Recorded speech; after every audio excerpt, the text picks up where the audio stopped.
'Twas the night before Christmas, and just for your sake, Bong Eats and Cravings are making two delicious Christmas cakes. Insia, Karen, and Saptarshi too are making two amazing recipes especially for you. Happy holidays! Hi everyone, welcome back to Kravings Food Adventures. I'm Karen Ahmed. I'm so excited today because this is the first year that I'm making a Christmas fruitcake. Now, I got an incredible recipe from my friend Leanne's mother, and it's foolproof.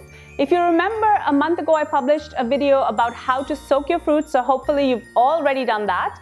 And now it's time to bear the fruits of our labor. This video is especially exciting because it's in collaboration with Bong Eats.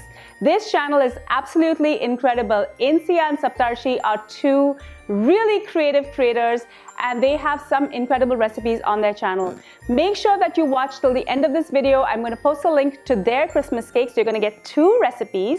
I'm also going to leave that link in the description. Also, make sure that you're following my channel. Make sure you're subscribed. I upload new videos every week. And also ring the bell, that's YouTube's new bell icon, that will notify you every time I upload a new video. Now let's get baking. The choice of baking pan is totally up to you. To serve my party guests, I prefer to use a square pan, but if I'm baking for gifts, I like to use a small mini round pan. Start with 114 grams. This is 1 stick and about 4 ounces of room temperature butter. This butter really needs to be nice and soft. Now, sometimes it's difficult to get a soft room temperature butter, especially in the winters in Canada. My kitchen is just so cold, so I just like to zap it a little bit in the microwave. Add 125 grams of, this is a little over 4 ounces of brown sugar. I'm going to cream this together. Now, you can do this easily in your stand mixer, but I like to do this by hand. 1, you get a better look, and 2, I like to fold everything in. I'm just going to work on this butter and sugar, and I'm going to remove all of the butter that's stuck in my whisk. I'm now going to add 4 room temperature eggs, 1 by 1, and I'm going to beat this after each addition. It's important for your eggs to be at room temperature or the butter will seize up again. For me, it's really important to have a dark fruit cake, and this amazing color and deep flavor is going to come from 3 tablespoons of Blackstrap Molasses. Oiling your spoon and the bowl will ensure that the molasses doesn't stick. I'm also going to add 1 tablespoon of fig jam. Some people like to use marmalade, and that's totally up to you, but fig jam is also a wonderful flavor of Christmas. Mix this in and notice that I'm just gently folding everything together. I'm now going to add my pre-sifted all-purpose flour. This is 125 grams, just over 4 ounces. Add this in smaller additions and fold this in.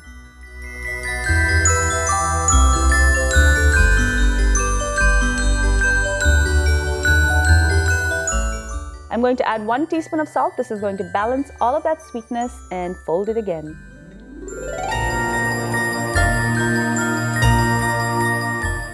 It's now time to add the soaked fruit. This is the batch that I soaked about 30 days ago in rum and brandy, and it smells incredible.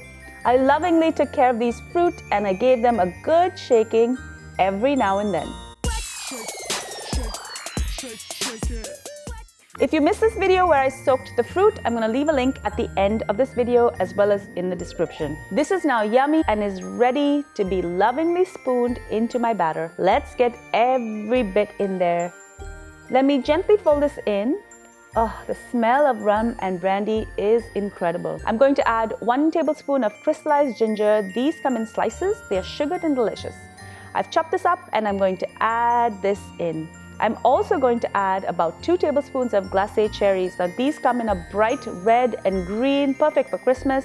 I'm not a huge fan of these, but the color looks amazing in this cake. I'm just going to have these and throw them in together with another tablespoon of that amazing citrus peel.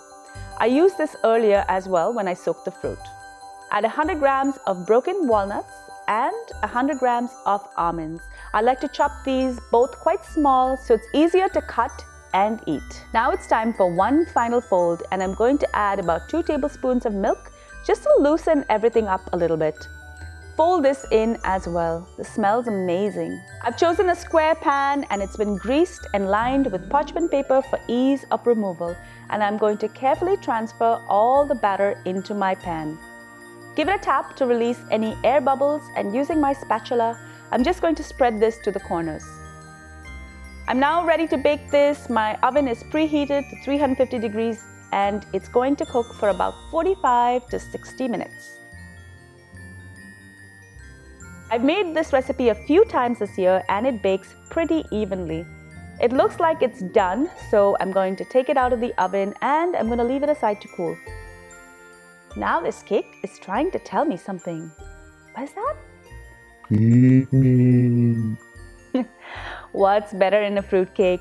More alcohol. Using a bamboo skewer, I'm going to poke holes in the cake, and over the next few days, you can feed your cake. That is, you can just douse it with a tablespoon or so of rum or brandy or both 2 to 3 times. Now, how saturated you want your cake is totally up to you. You can slice this and serve this as is, but I just want to turn up the festive notch a bit. I'm going to make a very simple microwave marzipan by combining 100 grams of ground almonds with 200 grams of icing sugar. Add the egg white of 1 egg. This is roughly about 3 to 4 tablespoons if you're using the cotton egg whites. And the essence of marzipan comes from this baby, almond essence. Add 2 drops and let the processor do all the work. I'm going to scrape this down and keep working the dough.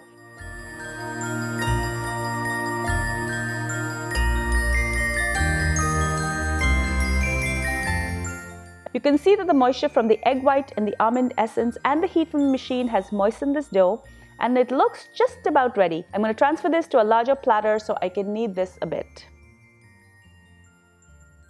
Now, because there are raw eggs in this marzipan, we need to cook it. Transfer this to a microwave-safe plate and cover it with cling film. We're going to zap this for about 6 to 7 seconds, about 4 to 5 times, and I'm going to keep checking in between. We want to turn this from warm to hot, but not too hot, as the sugar will melt.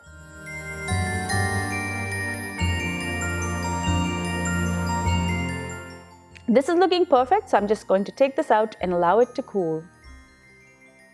Free your cake from its pan and keep this aside. I'm going to give the marzipan another quick knead, and the best and the easiest way to roll this is between 2 sheets of parchment paper. I'm going to keep rolling this, trim it into a square shape and keep rolling.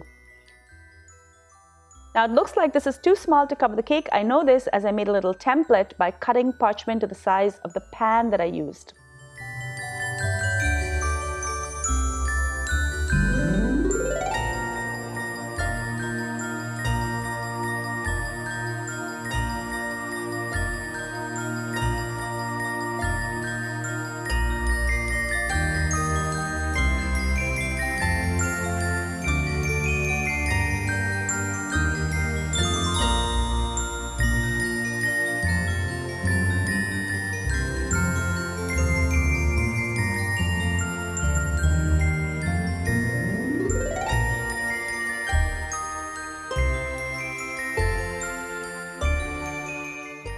If you need a bit more, like I do for this corner here, just add a little bit more and roll it out.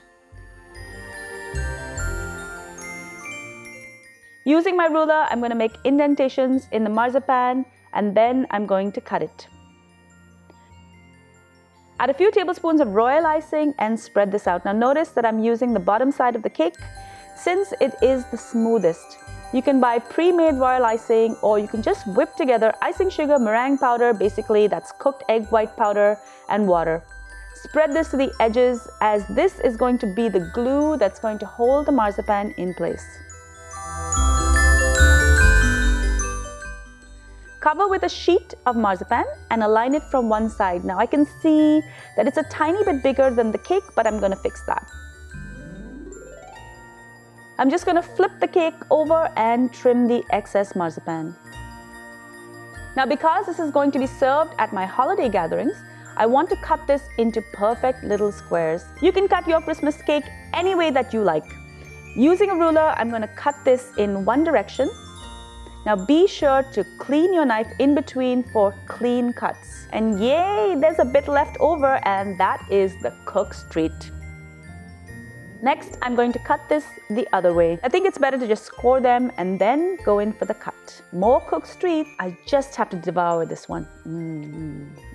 Yum. Keep going, and not counting the bonus bits I got, which were just for me, I got about 24 perfect squares. Now, many of you may be familiar with these rubber molds. Many of us use these over the holidays to shape our marzipan. I found one perfect little shape that I can mold the leftover marzipan in. I also have these little silver sugar balls. I'm going to place the sugar ball inside the mold and cover it with marzipan. Unmold, add a small dollop of royal icing and secure the marzipan to the top of the cake. Now, how cute is this? I'm going to use up as much of the leftover marzipan as I need, and when I have enough made, I'm going to secure them all to the cake squares.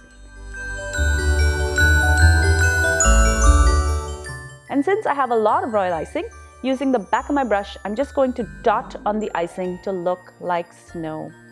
This looks so festive and it is so delicious. I don't know who could resist this little square of heaven. These also make incredible gifts for your family and friends.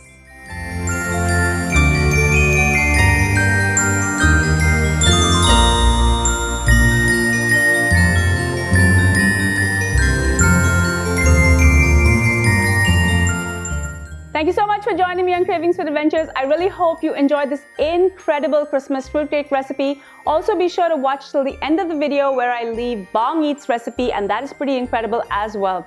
Make sure that you subscribe to my channel, guys. I upload new videos every week, so do make sure that you're subscribed so you're the first to see it. Also ring the bell, that's YouTube's new bell icon that will notify you every time I upload a new video. And share my video with your family and your friends. They'll thank you for it. Also follow me on all of my social channels. I'm on Facebook, Instagram, Pinterest, Twitter, and even Snapchat. Till I see you next time, happy holidays!